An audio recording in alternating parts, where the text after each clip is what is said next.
Martin North, John Adams, in the interest of people.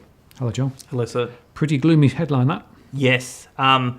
We have done a couple of shows in the last month or so talking about stagflation. And just to remind our audience, stagflation is elevated unemployment, suppressed economic growth at the same time that prices are rising. So a lot of middle-class families typically get squeezed in this sort of scenario because of suppressed income and the cost of living pressure.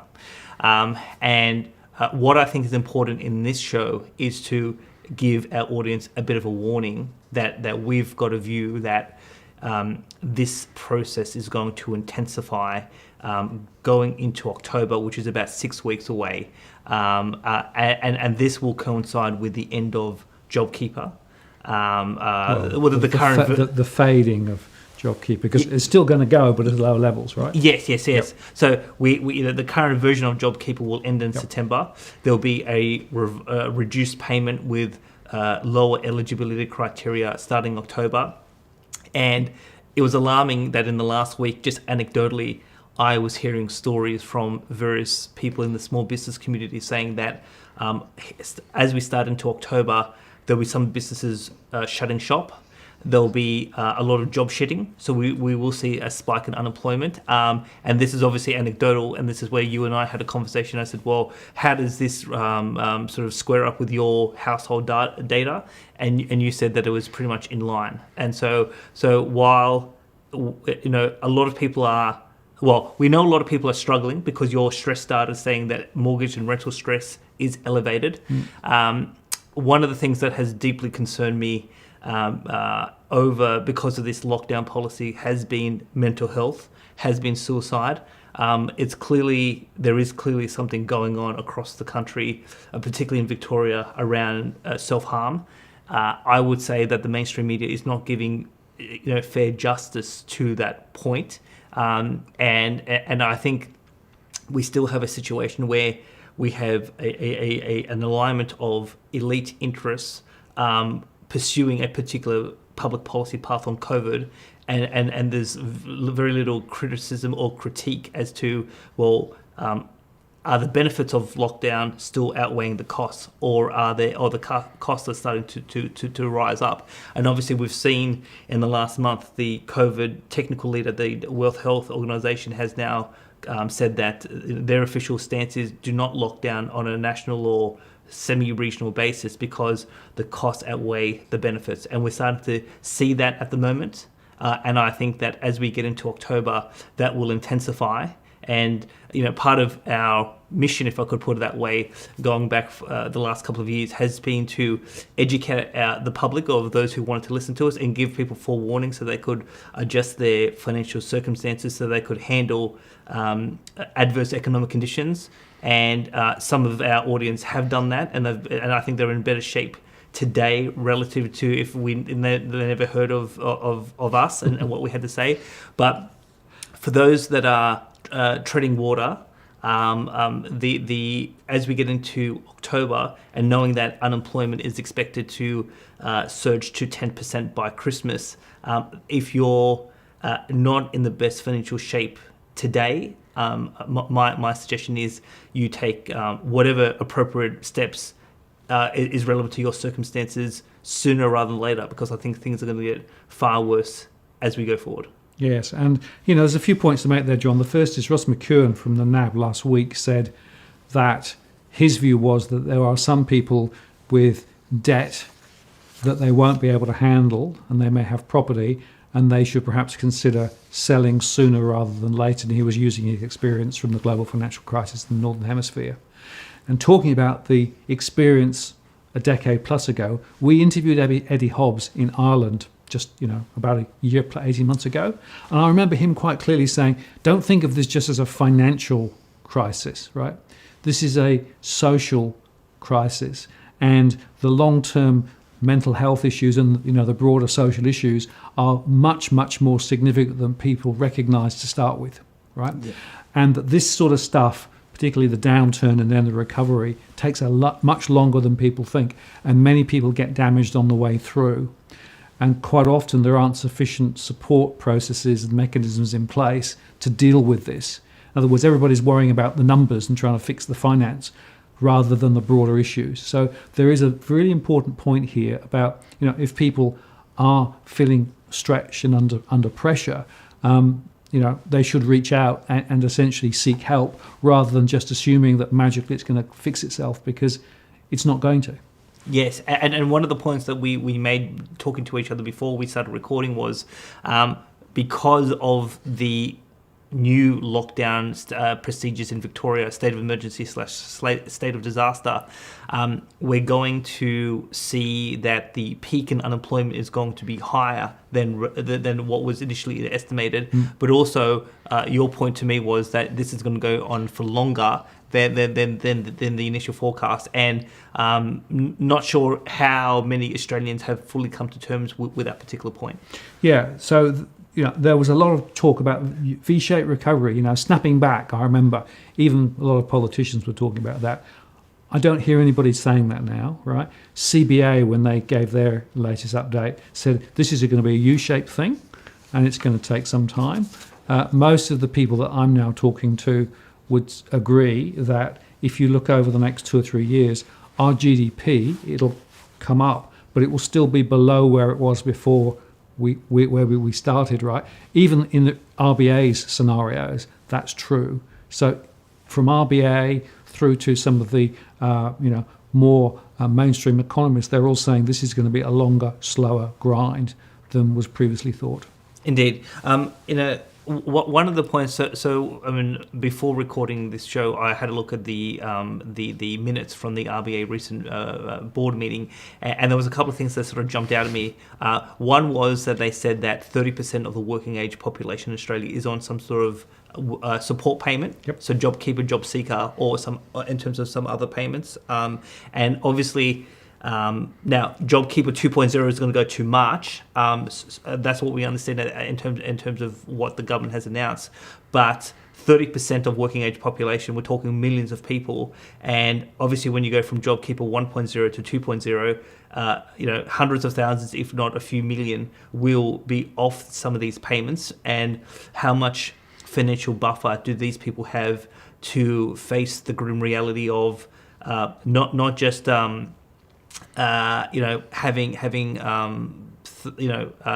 reduced income, but one of the things I think people need to understand is if we start to see businesses close, that has a multiplier effect in terms of the economy. So you have your first round effects of people losing their jobs and then businesses shutting, but then that obviously impacts on other people because, for example, people in the service industry, I was talking to someone the other day whose income has reduced because their customers just don't have enough money to pay. And so obviously, this will be a knock-on effect. And then if service providers are struggling, then they won't spend and you get this multiplier effect through. And that's how this intensification process actually occurs. So that was a staggering figure, about 30% of working age population. The other thing I thought was quite important was that in the early days of the lockdown, the RBA said that women were in particularly affected on a disproportional basis. But in the most recent sort of maybe 1 to 2 months, it is actually impacting men more.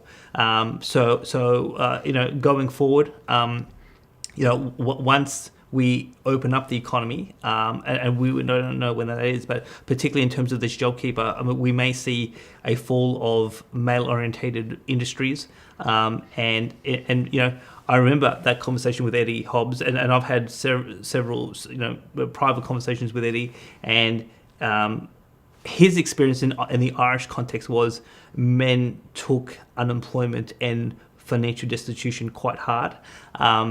So obviously being male, so I can understand why that is. If men are losing secure employment on a greater scale than women going forward, that's going to be quite bad, particularly around mental health. Yeah, and something else to add there, John.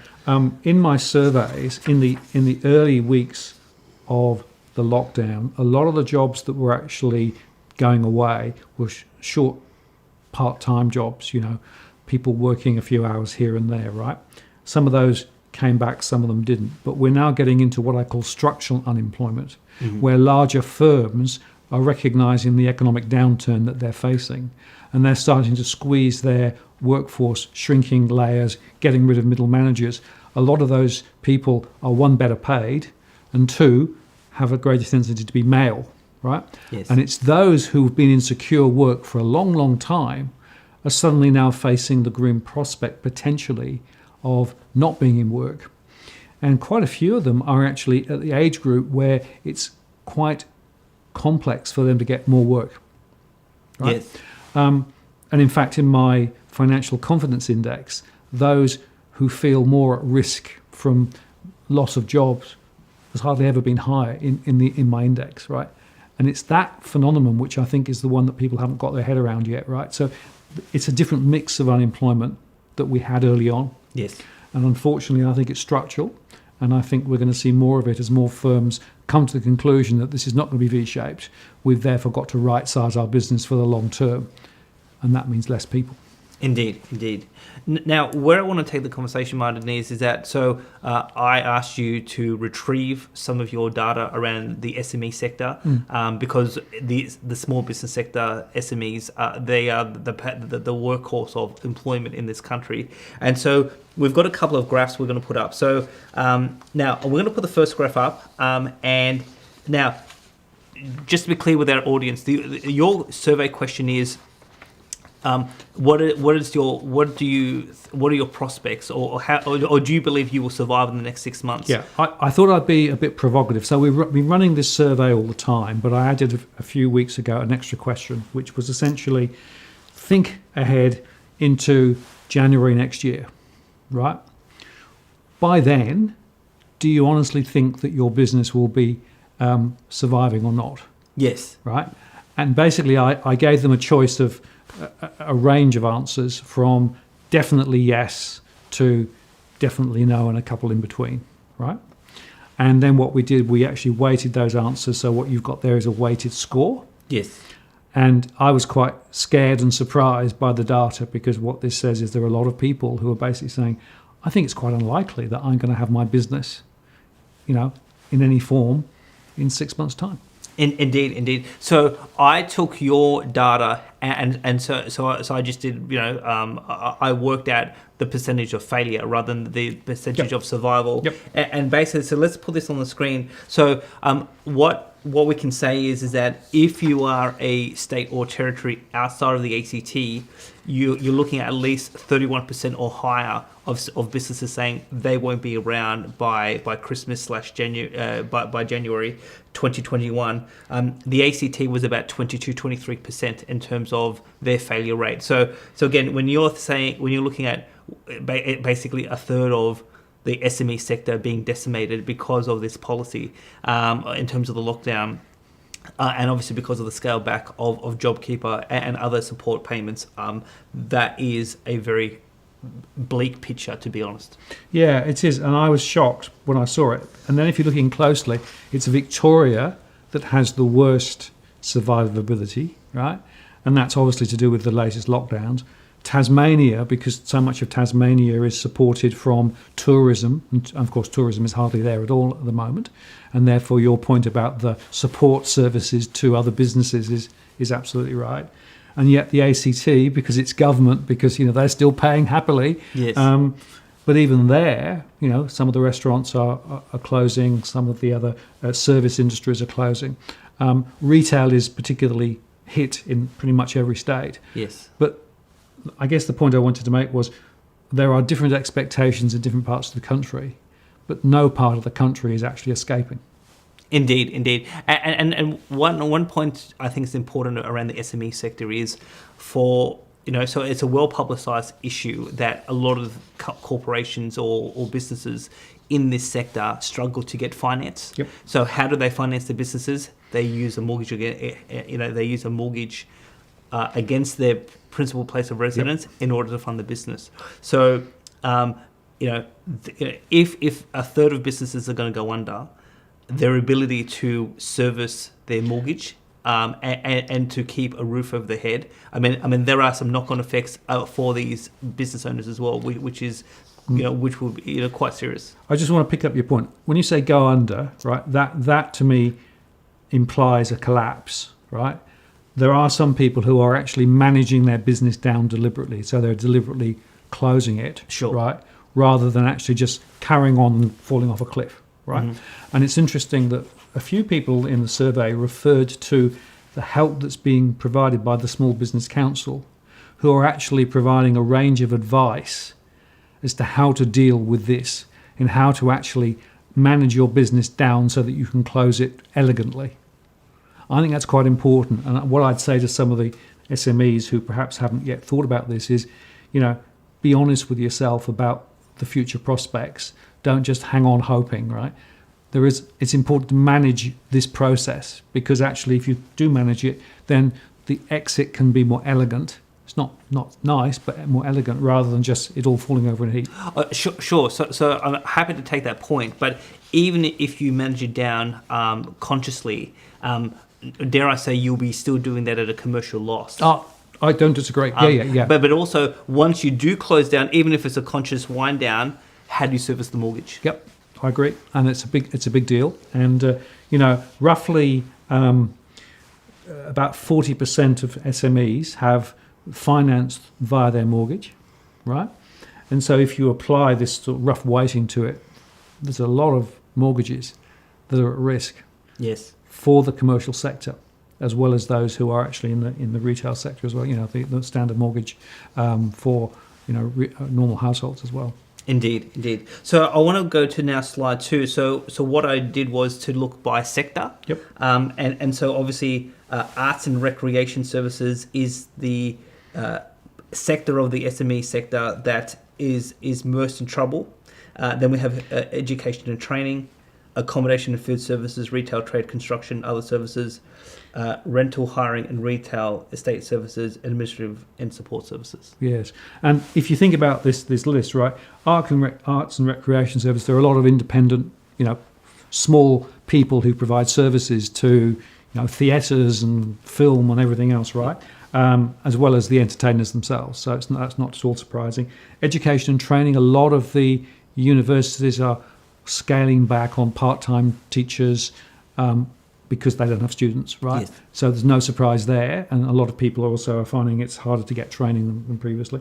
And of course, accommodation and food services, well, that's all to do with tourism. Yes. And all to do with the fact that people are not visiting the CBDs and they're not going into the office, so therefore they don't need their coffee in the morning. And it's all of these connected consequences, right? Yes. And another one, real estate agents, right? Yes. There are a lot of real estate agents who are saying they're not going to be here in 6 months' time as well. So almost wherever you look, it's a very grey story.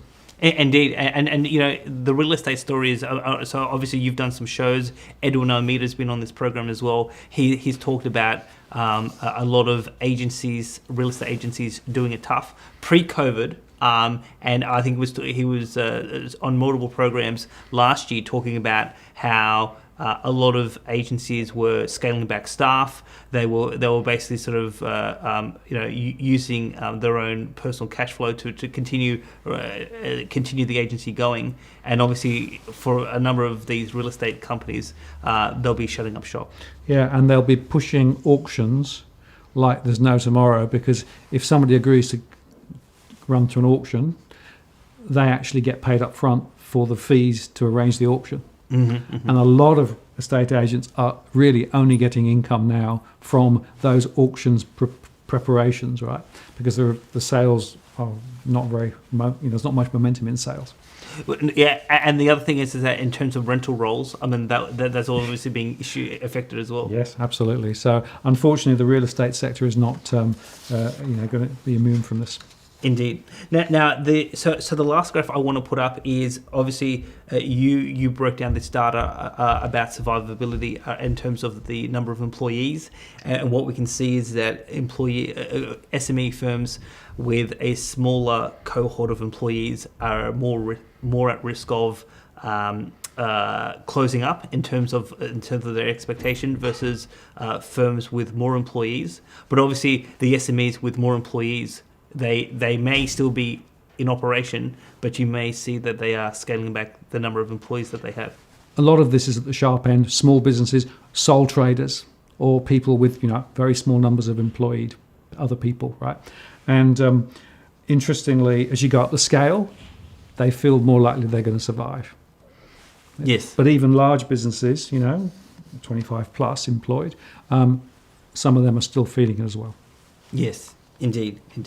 And so even if you are employed in some of these larger firms, they will be cutting back on staff. Yep. And the question will be how much. And a lot of that is quite uncertain because of, the policy parameters. So, I think an important point to make for the business community is very hard to plan when the politicians keep on changing in terms of the goalposts. Are we opening up? Are we locking down? To what scale are we locking down? Are we scaling back stimulus? Are we increasing stimulus? One of the things that I remember a political candidate about a decade ago, he said the most important economic tool politicians can use is certainty, because the more certain you give the business community, the better they can plan, the better they can allocate capital. And when you have a highly uncertain environment, it's not conducive to economic growth. Because people just cannot get on with running and growing their businesses if they just don't know what's going on. Yeah, and the uncertainty, of course, is driven partly by the virus popping up and going away and popping up, and closures and half opening and closing. Right. It's also, I think, being driven by the changed attitude from the finance sector and the banks and how they're dealing with the debt issues.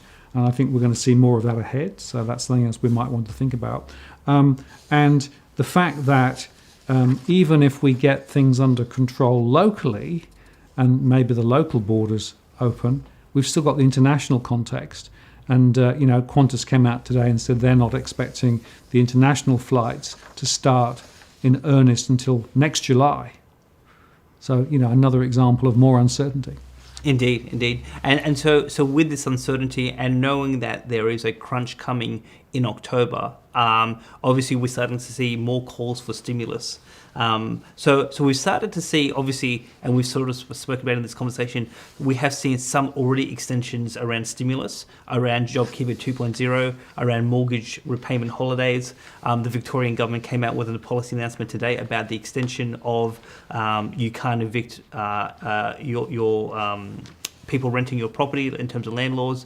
You're not allowed to increase rents for the rest of 2020. So we are seeing some stimulus, and obviously just to go to Harry Dent, without the stimulus, his scenario would absolutely happen. Deflationary depression, crash, 40 to 80% fall in property. We would be in the midst of that right now without the stimulus. And so going forward, the question about for Harry, and I don't know if you're going to have Harry on soon on Walk the World, is with the stimulus that has happened to date, is this enough to keep the debt bubble intact or not? Because what I suspect we are going to see, and this is where my views on stagflation come in, is not only have we seen a sharp uptick in the growth of the money supply, the most fastest growth in 11 years.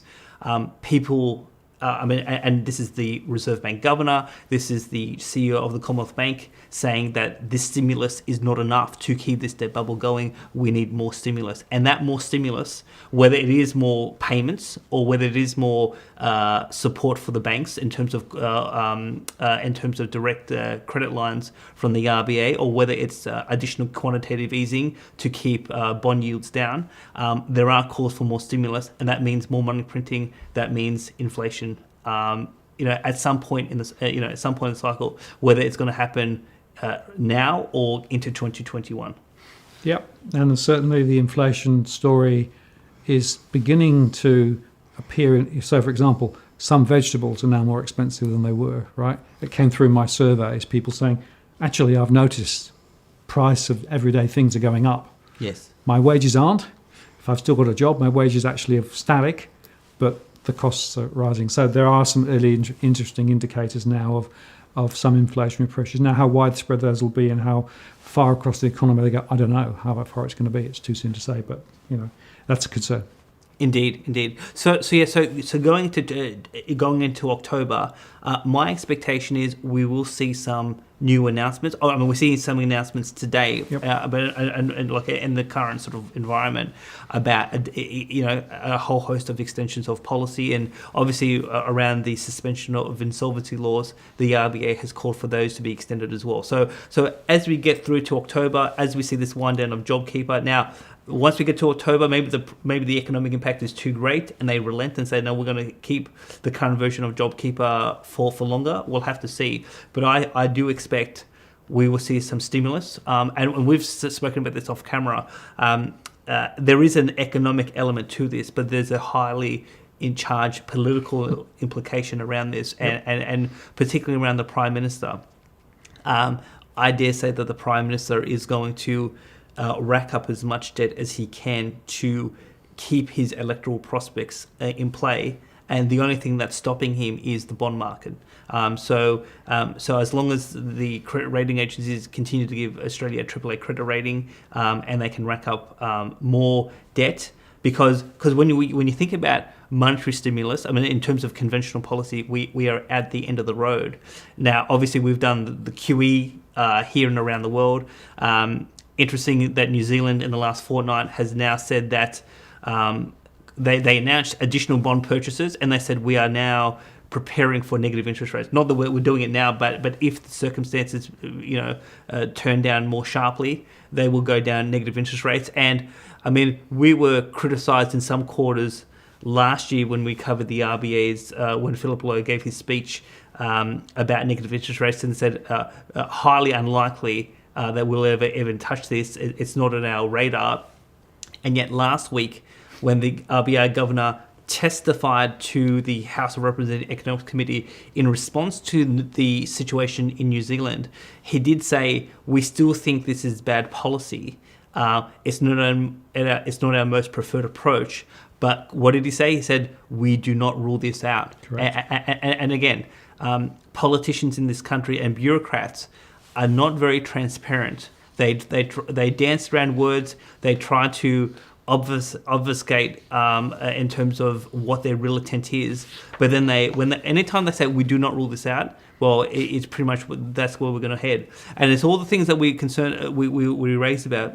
And obviously, the big issue around negative interest rates is cash, because cash is the Achilles heel of this policy. When you go to take your money out of the bank and you hold it in a physical form, so the war on cash, negative interest rates, all the things we've been warning about is obviously if we start to see New Zealand head down this path, negative interest rates could easily be on the table in 2021, and again, the government and the RBA, most importantly, has not given us an exit plan. So they've taken us down this path for 20 years, built up the biggest debt bubble in the history of the country. We're now into the most extreme fiscal and monetary policy that we've ever seen in 200 years. And how do we go back to normal? And the answer is, from an economic point of view, we can't. Because if we ever did, or ever attempted to, this debt bubble would fall on its face, and Harry Dent's thesis would be correct. And obviously, they're trying to stop the Dent thesis from coming to reality. But in the process of doing that, there's a consequence, and the consequence is going to be the debasement of the currency. And this is where the stagflation comes in. Yeah, and you're right about there's no exit plan, right? And I'd make the point here, or in New Zealand, or in the US, or in the UK, or around the world, right? Because effectively there's a coordinated groupthink from central banks about how to solve this problem, which is to do more of the same, which is to actually increase the debt even more. And in a way, what they're doing is making it even less likely that this can be managed. Yes. So what they're actually doing is creating a huge potential global inflation problem, or a global deflation problem, depending on how it all goes. And that's my concern, is that they seem to have locked themselves into this way of thinking.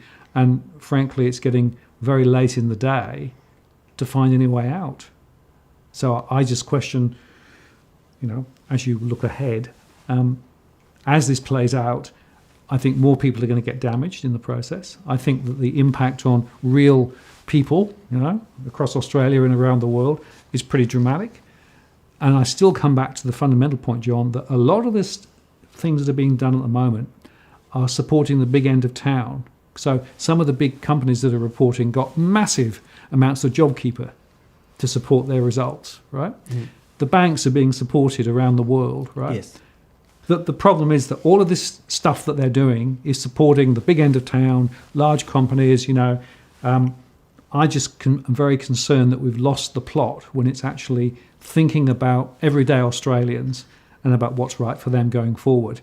And I don't see much from policymakers, from the Reserve Bank, or indeed from the regulators to really care about the things they should be caring about. And after all, shouldn't the politicians be caring about you and me? Well, I mean, that's what they should be doing. And I dare say that, we're recording on Thursday night tonight. I dare say that by Sunday, people are going to see a huge expose with 60 Minutes about political corruption in federal parliament.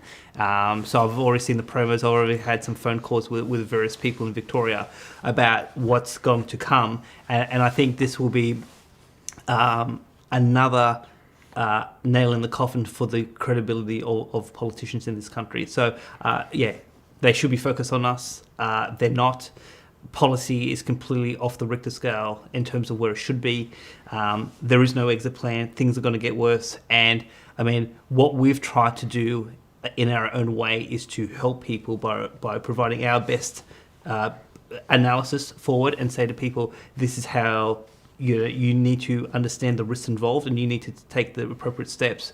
And for those who are listening, I dare say that if you are not fully prepared for October, get ready. I know that people do approach you by email. People can email me. Happy to have a chat to people if they think that having a chat to us on the phone could help.